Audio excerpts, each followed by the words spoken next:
Isang mapagpalang gabi po sa bawat isa.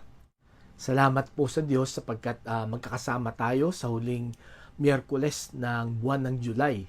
Next week po ay August na, ika-8 buwan na ng taong 2025. Ano po? Napakabilis ng mga araw, ng mga panahon. Ano po? At malapit nang magtapos ang 2025. Salamat sa Diyos sapagkat medyo maganda na po ang ating panahon. Nakalabas na po yung tatlong bagyo na dumaan dito po sa ating bansa nitong nagdaang mga araw.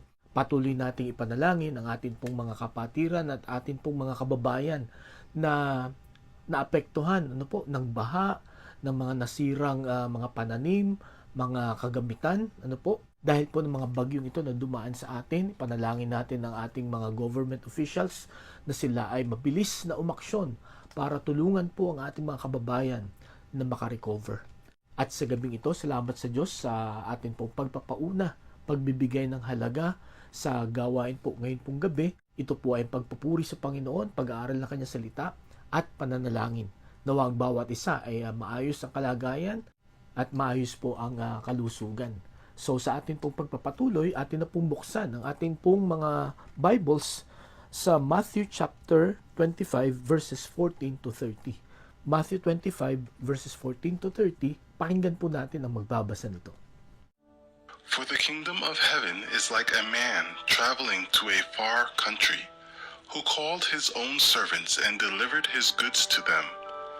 And to one he gave 5 talents, to another 2, and to another 1, to each according to his own ability. And immediately he went on a journey. Then he who had received the 5 talents went and traded with them, and made another 5 talents. And likewise he who had received 2 gained 2 more also. But he who had received 1 went and dug in the ground, and hid his Lord's money. After a long time the Lord of those servants came, and settled accounts with them. So he who had received 5 talents came and brought 5 other talents, saying, Lord, you delivered to me 5 talents. Look, I have gained 5 more talents besides them. His Lord said to him, Well done, good and faithful servant. You are faithful over a few things. I will make you ruler over many things. Enter into the joy of your Lord. He also who had received 2 talents came and said, Lord, you delivered to me 2 talents. Look, I have gained 2 more talents besides them. His Lord said to him, Well done, good and faithful servant. You have been faithful over a few things. I will make you ruler over many things. Enter into the joy of your Lord. Then he who had received the 1 talent came and said, Lord, I knew you to be a hard man, reaping where you have not sown, and gathering where you have not scattered seed. And I was afraid, and went and hid your talent in the ground. Look, there you have what is yours. But his Lord answered and said to him, You wicked and lazy servant, you knew that I reap where I have not sown, and gather where I have not scattered seed. So you ought to have deposited my money with the bankers, and at my coming I would have received back my own with interest. So take the talent from him, and give it to him who has 10 talents. For to everyone who has, more will be given, and he will have abundance. But from him who does not have, even what he has will be taken away. And cast the unprofitable servant into the outer darkness. There will be weeping and gnashing of teeth. Pagpalain po ng Panginoon ang pagkabasa ng Kanyang salita, tayo po'y manalangin. Dakilang Diyos, salamat po ulit sa inyo pong pag-iingat, pangunguna, pagkakaloob ng aming pangangailangan ng buong buwan ng July.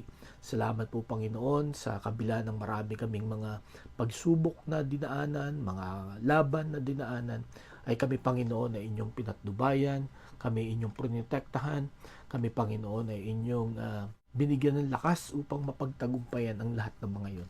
Panginoon, salamat din sa inyong salita na patuloy na nagbibigay sa amin ng liwanag sa aming landas, inspirasyon at kalakasan.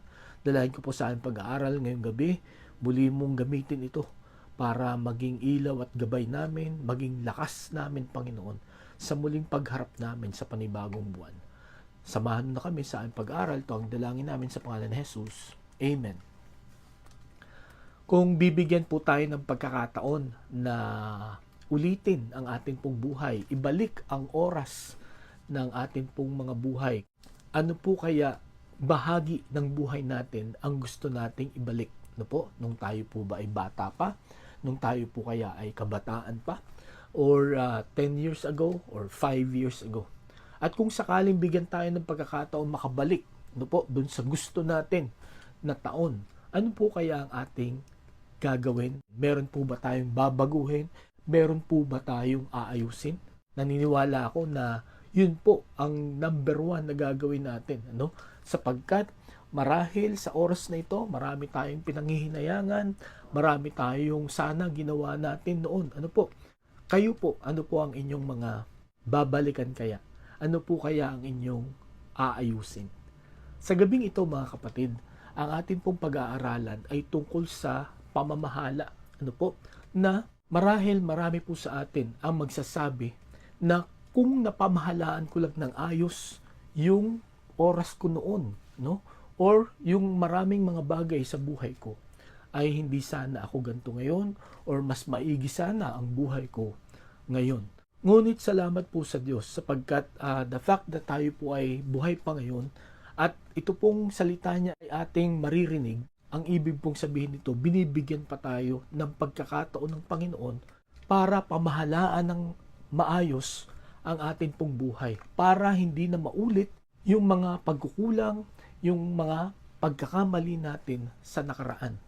Dito po sa talinhaga natin pong pag-uusapan, tayo po'y papaalalahanan ng Panginoong Hesukristo kung ano ang mga dapat nating unahin, ang dapat nating pagsikapan na gawin upang wala tayong pagsisihan at panghinayangan lalo na sa muling pagbabalik ng ating pong Panginoon. Ngayong gabi, pinamagatan ko po ang ating mensahe, The Parable of the Stewards. The Parable of the Stewards. Ayon po sa ilang mga Bible scholars, kung atin pong pag-aaralan itong talinhagang ito, at kung titingnan po natin ang title nito sa Bible ay The Parable of the Talents. But according to some scholars nga po, ito pong bahaging ito na atin pong pag-aaralan ay pwede rin na bigyan natin ng pamagat na The Parable of the Stewards sapagkat ito nga pong talinhagang ito ay binanggit ng Panginoong Hesukristo tungkol sa pamamahala ng kayamanan ng kanilang Panginoon dito sa kanyang mga katiwala. At sa gabing ito, katulad po ng mga katiwalang ito na binabanggit dito sa talinhaga, tayo rin po ay marirealize natin na maraming pinagkatiwala sa atin ng Panginoon na dapat ay pamahalaan natin ng maayos. Ano po? Nakalagay din dito ang mangyayari kung sakaling hindi natin pamahalaan ng maayos ang mga pinagkatiwala sa atin ng Panginoon. Kaya sa gabing ito pong pag-aaralan natin sa Matthew chapter 25, ito po ay pangatlo na talinhaga na binanggit ng Panginoon simula do sa chapter 24. Sapagkat itong chapter 24 and 25, kung inyong maalala, doon po sa chapter 24, verses 1 and 2, ay sinabi po ng Panginoon na masisira yung templo sa Jerusalem. At yun nga po, na-excite itong mga apostol niya. Tinanong niya sa Panginoon, kailan?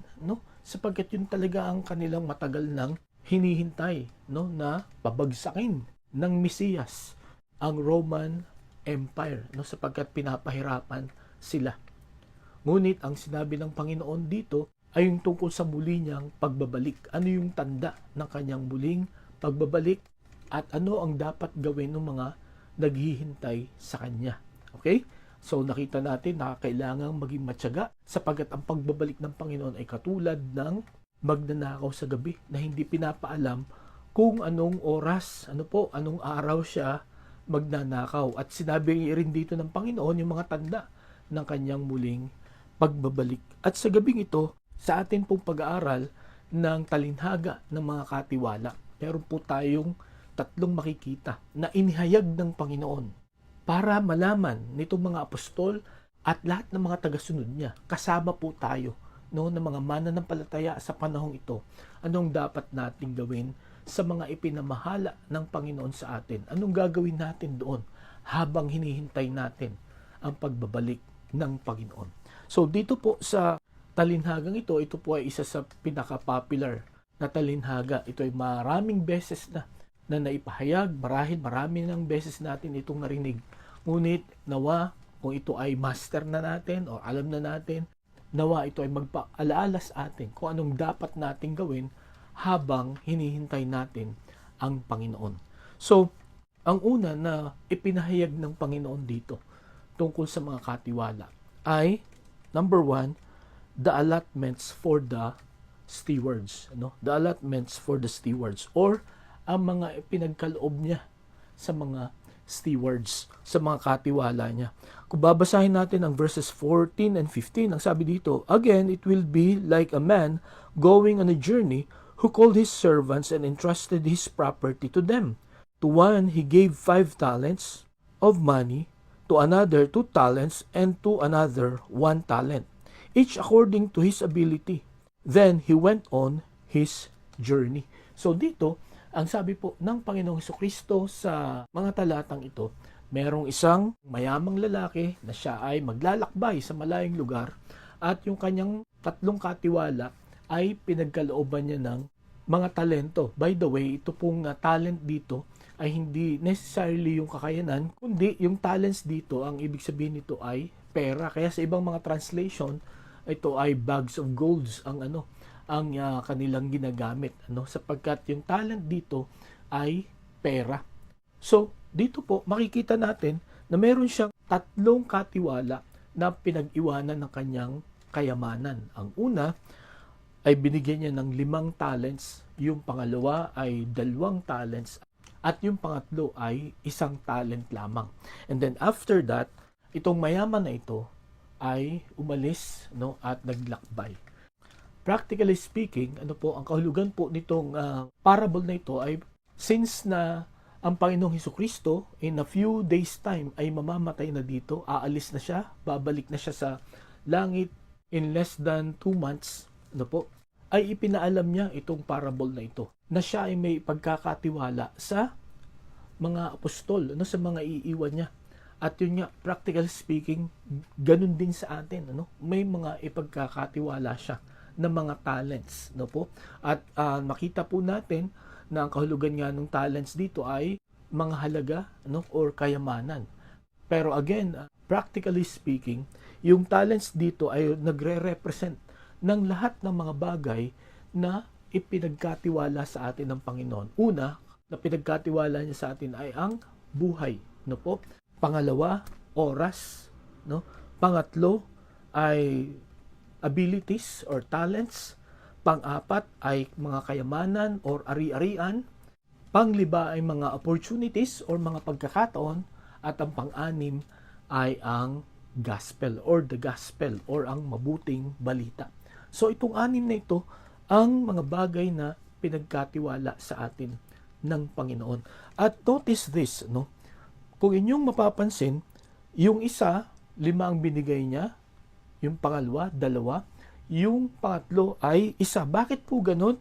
Sapagkat ang sabi dito, sa verse 15, "To the one he gave 5 talents of money, to another 2 talents, and to another 1 talent, each according to his ability." Okay? So, bakit iba-iba ang kanyang mga ibinigay? Bakit iba-iba yung dami ng ibinigay niya? Sapagkat binigay niya ito ayon sa kanilang kakayahan. Ngayong gabi mga kapatid, ang nais ko pong makita natin dito, una, lahat po tayo ay pinagkalooban ng mga kayamanan ng Panginoon na kailangan po nating pamahalaan. At yung ibinigay niya po sa atin ay iba-iba, depende sa kakayahan natin. Ang nais ko pong makita natin dito, kung halimbawa, yung kakilala natin, kaibigan natin, ay mas marami na kakayahan, or kayamanan na pinagkaloob ang Diyos kaysa sa atin, dapat hindi po tayo mainggit. Dapat magpasalamat po tayo sapagkat mas marami ang responsibilidad niya kumpara sa atin. At kung sakali ang daming ipinagkaloob sa atin ng Panginoon, dapat po sundin natin ang paraan kung paano ito papamahalaan sapagkat malaki po ang responsibilidad natin kung ganito po karami ang binigay sa atin ng Panginoon. Ang sabi nga po sa Luke chapter 12 verse 48, "But the one who does not know and does things deserving punishment will be beaten with few blows. From everyone who has been given much, much will be demanded. And from the one who has been entrusted with much, much more will be asked." Ano po? So, pagka marami ang binigay sa iyo ng Panginoon, malaki din ang iyong magiging responsibilidad. Kaya dapat mas maging maingat, no? Mas maging marunong tayo sa pamamahala nito. Again, kung kaunti lang ang binigay sa atin kumpara do sa mga kakilala natin, wag po tayong mainggit, no? Sapagkat malaki responsibilidad nila. Tayo po, i-focus natin yung attention natin kung paano natin papamahalaan ng maayos yung ipinagkaloob sa atin. Paano natin ito pagyayamanin. Ano po? Kaya hindi po tayo dapat mainggit, no? Kundi tayo ay magpasalamat sa Panginoon, katulad po ng mga katiwalang ito, no? Binigyan na lamang sila, no, ng Panginoon ng mga kayamanan according sa kanilang kakayahan, ano? Dito natin makikita na ang Panginoon ay mapagbiyaya. Kaya sa gabing ito, pinamahalaan tayo ng Panginoon ng buhay, ng oras, ng talento, ng mga kayamanan at ari-arian, ng mga pagkakataon or opportunities, at ng gospel, ano po, or ng mabuting balita. Ano po ang ating ginagawa sa mga bagay na ito? Again, itong anim na ito, hindi tayo pare-pareho, no? Yung haba ng buhay natin, hindi pare-pareho. Yung paggamit natin sa atin pong oras ay hindi pare-pareho. Yung ating mga talents ay iba-iba, ang dami, ano po? Yung atin pong mga kayamanan, ano po, ay iba-iba din ang dami, at maging ang mga pagkakataon or opportunities na binibigyan sa atin ng Panginoon na iba-iba din ang dami, ano po? At ang salita ng Diyos na ipinagkaloob sa atin, iba-iba din yung dami ng tao na pwede nating pagbahaginan nito. Again, based sa ating kakayahan ang pagdidistribute ng Panginoon. Kaya mga kapatid, dapat hindi tayo magtampo sa Panginoon, hindi tayo magalit sa Panginoon, kundi dapat tayo ay magpasalamat sa Kanya. So yun po ang una na makikita nating ipinahayag dito, no, sa talinhagang ito. The allotments for the stewards, no? Makita natin na bagamat ito'y iba-iba, pero ito'y naaayon sa kakayahan ng bawat isa. Kaya kung ano yung binigay sa iyo ng Panginoon, ibig sabihin kaya mong i-manage yan, no? Huwag tayong matakot, magtiwala tayo sa Panginoon. Ang pangalawa na katotohanan na makikita natin dito, the application of the stewards, no? Papaano nila ginamit itong mga talentong ito, itong mga kayamanan na ito na pinagkaloob sa kanila. Ang sabi dito sa verses 16 to 18, "The man who has received the 5 talents went at once and put his money to work and gained 5 more. So also the one with the 2 talents gained 2 more. But the man who had received the 1 talent went off, dug a hole in the ground, and hid his master's money." So itong tatlong ito, makikita natin kung paano nila ginugol, ano? Paano nila ginamit yung ipinagkatiwala sa kanila. So yung una na pinagkatiwalaan ng 5 talento, ininvest niya ito, no? Or ginamit niya ito. At ito'y nagbunga ng 5, no? Nagbunga ito ng 100%. Okay? And then yung dalawa, nagbunga din ng 100%.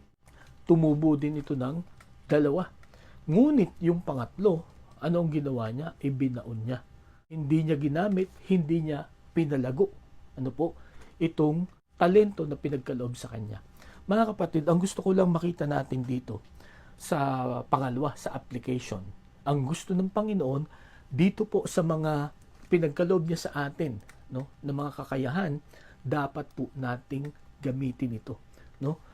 At sa atin pong paggamit nito, ito po ay magiging fruitful. Pero pag hindi po natin ito ginamit, hindi po ito magbubunga. Hindi ito tutubo. Hindi po ito magmumultiply. Ang gusto ng Panginoon sa mga kakayahang ito, no? Sa buhay na ito, sa talento, sa kayamanan, no po, sa oras, sa opportunity, at maging sa salita ng Panginoon, na pinagkaloob niya sa atin, gamitin po natin ito sapagkat the moment gamitin natin ito, ito po ay magbubunga.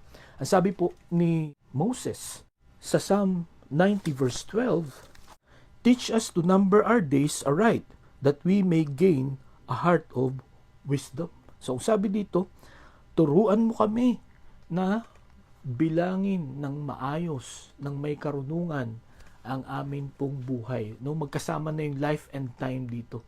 No, tulungan mo kami na gugulin namin ang aming buhay ng may karunungan. Unahin namin yung mga importante, no? Unahin namin ang Diyos upang maging maayos ang atin pong buhay. Sa gabing ito, mga kapatid, paano nyo ginugugol ang inyong buhay?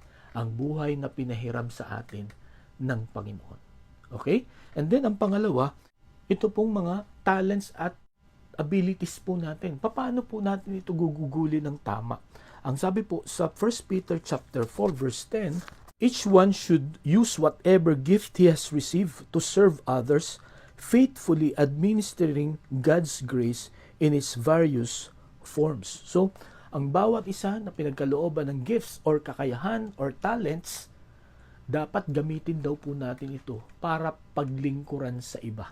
Sapagkat ito ang tamang pamamahala dito. You use it to serve others, not use it to serve yourself, no? Para hangaan ka, palakpakan ka ng maraming mga tao, para maging sikat ka, para ma-recognize ka na ikaw ang pinakamagaling. Hindi po 'yun ang dapat na paggamit natin sa mga kakayahang ito, kundi gamitin natin ito para palakasin ang loob ng isang tao, i-comfort natin sila, at lalo tigit mapalapit sila sa Panginoon. So, ngayong gabi mga kapatid, for sure, meron kang kakayahan, no? Yan ang maliwanag na sinasabi sa ating pinag-aaralan na ang bawat isa sa atin ay pinagkalooban ng kakayahan ng Panginoon. Saan mo at papaano mo yan ginagamit? Magagamit daw natin ito, mapapamahalaan natin ito ng maayos if we will use this to serve others. Okay po? So, yun po ang pangalawa na makikita natin na paraan ng pamamahala sa mga binigay sa atin ng Panginoon. Then, ito pong treasures or material possessions na pinagkaloob sa atin ng Panginoon. Paano naman ito natin papamahalaan? Paano natin ito gagamitin? Ang sabi po sa Proverbs chapter 11 verses 24 and 25, "One man gives freely, yet gains even more. Another withholds unduly, but comes to poverty. A generous man will prosper. He who refreshes others will himself be refreshed." Ano? So makikita po natin dito paano dadami itong mga ari-arian, itong mga halaga na binigay sa atin ng Panginoon. We need to be generous. Ano? Let us use this to help others. Okay? Ang sabi dito sa verse 25, "A generous man will prosper. He who refreshes others will himself be refreshed." Ang ibig sabihin nito, kung ito'y gagamitin mo to refresh others, hindi ka malulugi, hindi ka mawawalan. Kasi kung paano mo siya ginamit sa iba, ay ganun din ang mangyayari sa iyo. Kung ito'y ginamit mo para palakasin, tulungan, i-alleviate yung paghihirap ng iba, time will come, pagbalik nito sa iyo, ay ganun din ang mangyayari. Okay? So, paano mo i-manage ang mga halaga, mga material blessings mo? Help others. Yung ating talents, abilities, serve others. Sapagkat ang sabi ng Panginoon, you will prosper. Dadami ito pagka ito ang iyong ginawa. And then yung mga opportunities, paano naman natin ito gagamitin? Ang sabi po sa Colossians chapter 4 verse 5, "Be wise in the way you act toward outsiders, make the most of every opportunity." Okay? Make the most of every opportunity. Talagang samantalahin mo, Wala ka dapat palalampasin sa mga pagkakataon na nakakaharap mo. Okay? Sapagkat ang sabi nga nila, opportunity knocks only once. So, sa mga opportunities na ipagkakaloob sa atin ng Panginoon, let us grab it, Huwag nating pakawalan, huwag nating hayaan na lumampas, sa buhay po natin. Ito man ay trabaho, ito man ay pagkakataon para magbahagi ng kanyang salita, no, wag po nating palampasin ang pagkakataon pagkat baka hindi na bumalik itong mga pagkakataon pong ito.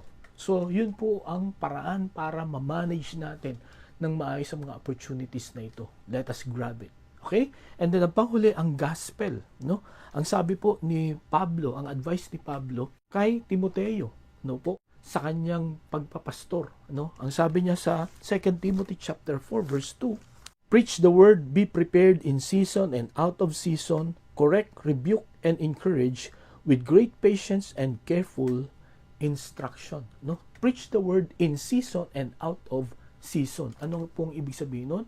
Basta't may pagkakataon, no? Or kahit walang pagkakataon, gumawa ka ng pagkakataon to share the gospel, to share the good news, sapagkat kung meron po na balita na kailangan ng mga tao sa kapanahunan, ayun po ay ang mabuting balita buhat sa atin pong Panginoon. Sapagkat madalas ang nakikita lang natin, napapanood lang natin mga balita sa radyo, sa TV, sa internet ay yung mga masasamang balita. Yun ang talagang pinapalaki ng media, no? Yung mga chismis, no? Yung mga fake news. Doon po talagang interesado ang mga tao. Bihira na po ang nakikinig ng magandang balita. Pero ito po ang kailangan natin. The best and great news na dapat pong marinig ng mga tao ay ang mabuting balita ng kaligtasan. At yan po ang hamon, no? Yan po ang encouragement ni Pablo kay Timothy. Preach the word in season and out of season. At yan din po ang paraan ng ating pamamahala sa gospel, sa mabuting balita. Kailangan natin itong ibahagi. Kailangan po natin itong sabihin, lalo na sa mga tao na nangangailangan ito. So ito pong tatlong katiwalang ito, yung unang dalawa ay ginamit nila, ano po, ibinahagi nila, ininvest nila yung mga pinigay sa kanila. At ito'y namunga.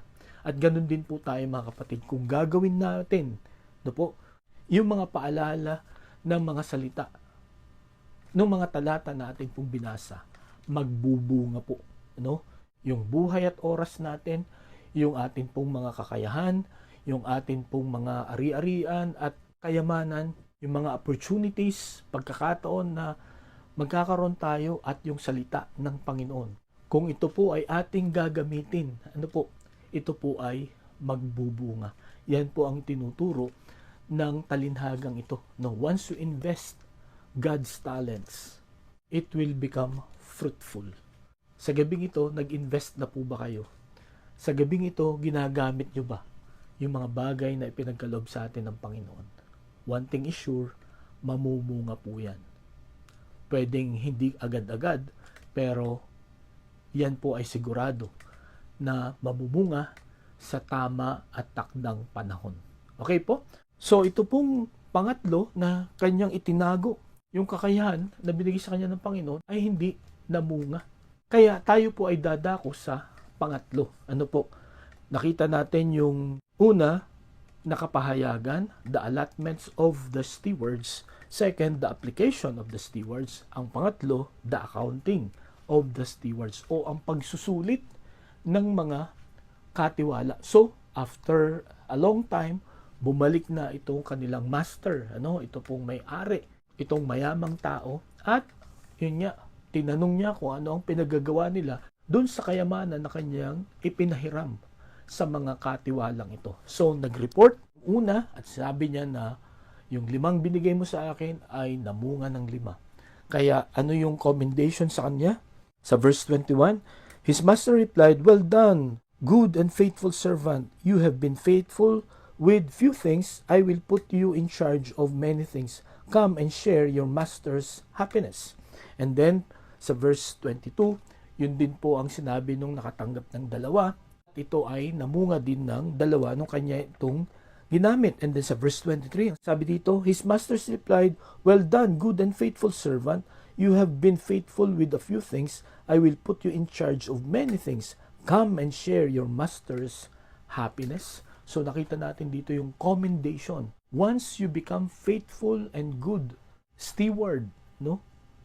Once you use all the things that God has given you, when it will become fruitful, no, tayo po ay makakarinig ng ganitong commendation. Well done, you good and faithful servant. Ang sarap pong pakinggan, ano? Pero mapapakinggan lang natin yan pagka ginamit po natin ito. At ang pangatlo, makikita po natin dito na hindi niya ginamit, no po, itinago niya.